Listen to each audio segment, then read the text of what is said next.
நிறைவாழ்வு AG சபை வழங்கும் morning மன்னாவிற்கு உங்களை அன்போடு வரவேற்கிறோம். கர்த்தருடைய பரிசுத்த நாமம் மகிமைப்படுவதாக. இந்த நாளிலே உங்களை சந்திப்பதில் மிகுந்த சந்தோஷம். எனக்கு அன்பான தேவ பிள்ளைகளே, இன்னைக்கு நிறைய நேரம் தேவனிடத்திலிருந்து வரக்கூடிய கிருபைகள் ஏன் நமக்கு அது சரியா கிடைக்கல தெரியுமா? ஆண்டவர் நமக்கு நிறைய நன்மைகளை செய்யும்படியாய் அவைகளை தேவன் வைத்திருக்கிறார், ஆயத்தமாக்கி வைத்திருக்கிறார். எல்லாவற்றையுமே சிலுவையிலே நமக்காக அவர் செய்து முடித்திருக்கிறார்.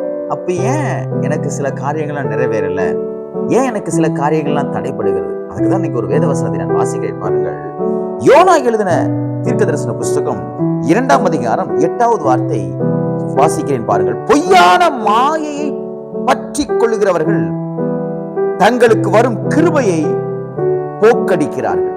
இன்னைக்கு நம்ம கிருபையை போக்கடிக்கிறதுக்கு அவர் நம்ம மேல வச்ச கிருபை, நம்ம மேல வச்ச இரக்கம் நம்மகிட்ட சேராம இருக்கிறதுக்கு காரணம் என்னன்னா, சில பொய்யான மாயையான காரியங்களை நம்ம பின்பற்றி கொண்டிருக்கிறோம். அது மாயையான காரியங்கள் சொல்லும் பொழுது அது ஒரு மனுஷர்களாக இருக்கலாம், பணமா இருக்கலாம், பதவியா இருக்கலாம், படிப்பா இருக்கலாம். ஏதோ ஒரு மாயையான காரியம். என்ன பாஸ்டர், மாயைன்னு சொல்லி படிப்புங்கிறீங்க, பணம்ங்கிறீங்க, அதுங்கிறீங்க. அதுதான் உண்மை. அது எல்லாம் இந்த உலகத்துக்குரியது. இந்த உலகத்துக்குரியவைகளை நீங்கள் பின்பற்றுவீர்களானால் உங்களுக்கு வரக்கூடிய கிருபைகளை நீங்கள் போக்கடிப்பீர்கள். எனக்கு அன்பான தேவ பிள்ளைகளே, உலக ஆசைகளுக்காக, உலக சந்தோஷத்துக்காக தேவனிடத்திலிருந்து வரக்கூடிய கிருபைகளை ஒரு நாளும் போக்கடிக்காதீங்க.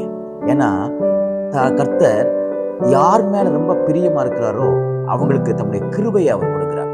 இன்னைக்கு உங்க மேல நிறைய கிருபை இருந்திருக்கு அல்லது இருக்கலாம், ஆனால் அவைகள் ஒன்றும் உங்கள் வாழ்க்கையில நிறைவேறாமல் எல்லாம் தடைப்பட்டு போயிருக்கிறது என்றால் இன்றைக்கு ஒரு காரியத்தை நீங்கள் செய்ய வேண்டும். மாயையானவைகளை பின்பற்றுவீர்களானால் அதை இன்றைக்கு உதறி தள்ளிவிட்டு ஆண்டவரிடத்திலே ஒரே ஒரு காரியத்தை சொல்ல வேண்டும். ஆண்டவரே, நிலையான உண்மை மாத்திரம் பின்பற்ற எனக்கு உதவி செய்யும். எதுக்கு பின்னாடி போகாதீங்க. அழிந்து போகிற காரியங்களுக்கு பின்னாடி போகாதீங்க. அழியாத இயேசு கிறிஸ்துவுக்கு பின்னாடி போங்க. அவரை பற்றி கொண்டிருங்க. மனுஷங்க இன்னைக்கு உங்க பக்கமா பேசுவாங்க, நாளைக்கு நமக்கு எதிராக இருக்கக்கூடியவங்க பக்கமா பேசுவாங்க.